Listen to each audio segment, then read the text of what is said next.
Hi, I am Oritoke, a 2022 Mandela Washington Fellow, and I'll be speaking to you about emotional abuse against women in Nigeria. Imagine a world free of mental trauma and its associated behavioral patterns.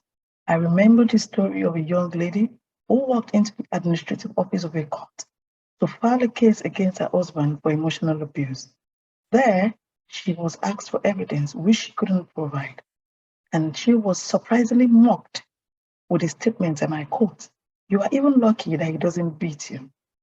These and many stories like this is a sad situation of many Nigerian women, regardless of their age, educational status, religion, or tribe.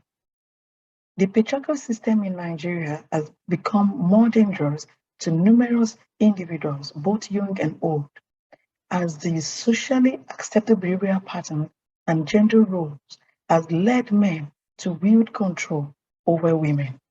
And these women are expected to remain silent even when abused, an act that has led to more deaths of women and an increase in suicidal rates in recent years. Let us take the case of Osinachi Nwachukwu, a top Nigerian gospel artist who died in April 2022. After her death, some friends and family, including her children, came up with shocking evidences of emotional abuse, consistent emotional abuse, until her eventual death. Recently, her husband was convicted of her murder. Then questions arose like, wasn't she aware of the abuse? Why didn't she speak up? But I want to ask questions like, what was her mental state like?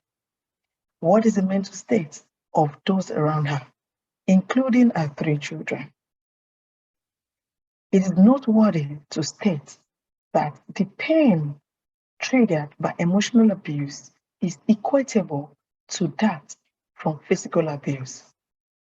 I am a neuroscientist, and I can tell you for a fact that emotional abuse is one of the social vices Nigeria is contending with at the moment. The United Nations SDG 5 and 16 are focused on the empowerment of women and girls, and also the eradication of all forms of violence and discrimination against women and girls, or any form of death against women and girls everywhere.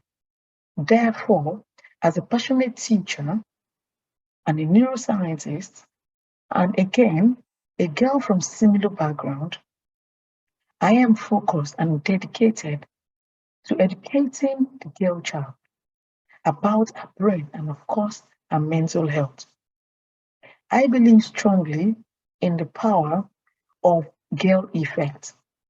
It has been said that when you educate a girl, you educate a nation. Imagine educating a girl who now knows about her brain and the power of her mind and is able to make mentally stable decisions for herself and able to also train our children to do the same.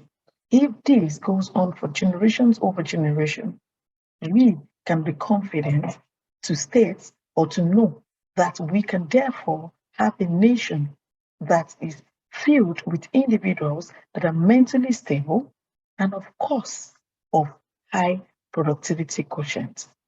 Thank you.